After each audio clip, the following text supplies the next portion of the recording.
is more liberal, more tolerant, more Democrat-leaning than the one before. It's not just because they're young. For another point of view, it's Hard News with Russell Brown and Wammo on Kiwi. From publicaddress.net and also the Media 7 show on TVNZ7, it is Russell Brown. Good morning, Russell. Good morning. And just freshly blogged this morning, dude, what just happened? Yeah, well, exactly. It was interesting yesterday as soon as the stories started to appear about a major swoop on retail businesses that provided equipment for cannabis growing. Oh, well, Switched On Gardener. So I did a Twitter search, and there straight away were 3 eyewitness reports of the police going into Switched On Gardener branches, arresting the people therein and taking stuff away. It was interesting how also that story unfolded yesterday, where the Herald and stuff said that there was a chain of stores. They didn't name Switched On Gardener. It wasn't until the 6 o'clock news came around on TV that they named Switched On Gardener. Yeah, no, and I felt secure in naming Switched On Gardener before them because we had the glory of Twitter. We had the eyewitness report. Yeah. So. But I mean, I had to laugh at as I say in the blog, the intro to the Herald story, that these stores would not have turned a profit if it hadn't been knowingly supplying equipment and advice to cannabis growers. Well, yes. Did the name not tip you off, and the marijuana leaf logo, and the advertising campaigns on certain student radio stations? Yeah. So, and the question is, how did they get away with it for so long? I think that they figured they were just the right side of the law. And we're talking about 2 decades. And whether they were safe in that belief or not, certainly that was the practice. And I would be really interested to know what's changed. I mean, there has been talk about, in the course of this 2-year undercover operation, some staff selling actual cannabis over the counter or seedlings. That could undo them, right? Yeah, absolutely. And if that's happened, they've crossed the line. And also, if the owners of the companies are engaged themselves in commercial growing, then same penalty as anyone else. But it seems like it's a bit more than that. It seems like the police have decided, after 20 years, to basically push back against this sector, and it would be really interesting to know why. Now, I would have thought if you were in the business of growing cannabis, you would go into perhaps a store like Switched On Gardener and you would talk in coded language. Would you not? No, probably not, actually. I think once you're inside a store like that, you probably expect to be able to be a little more frank. I don't know. I have been into Switched On Gardener, but only to buy fireworks, so I don't really know. That's right. That's what they were doing last fireworks, weren't they? I thought that was quite unusual. It was hydroponics and fireworks. yeah, exactly. I went in there with my kids,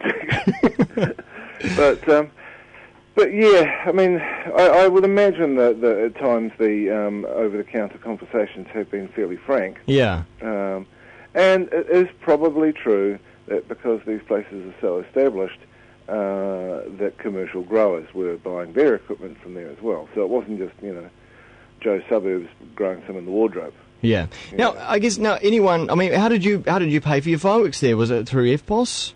Well, yes, it was through FPOS. So would anyone who's purchased anything legitimately at the Switched On Gardener now be a little bit worried about whether or not the police were going through all their details? Yeah. Well, especially given that that the police have been to the owners' homes and taken away computers. So I presume they have a whole lot of records to go through. Yeah. And they have actually been making threatening noises. So I hope they don't go silly, because frankly, there's 500,000 New Zealanders who smoke pot, and you can't arrest them all. Yeah. But yeah, it does seem that they see these stores as a way to track down and prosecute users and growers, which is kind of alarming.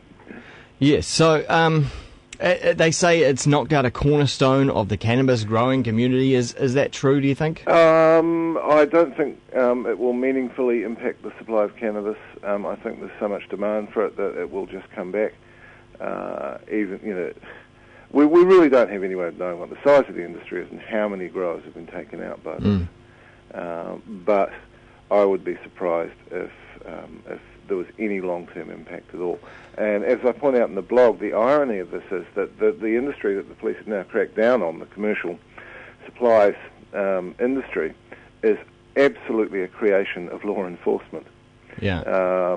Because you're probably a bit too young to remember, but in the 70s and 80s, the police spent a lot more money on helicopters and heat-seeking equipment, wasn't it? Heat-seeking equipment. Yeah. They every summer they did it, and over urban centres as well.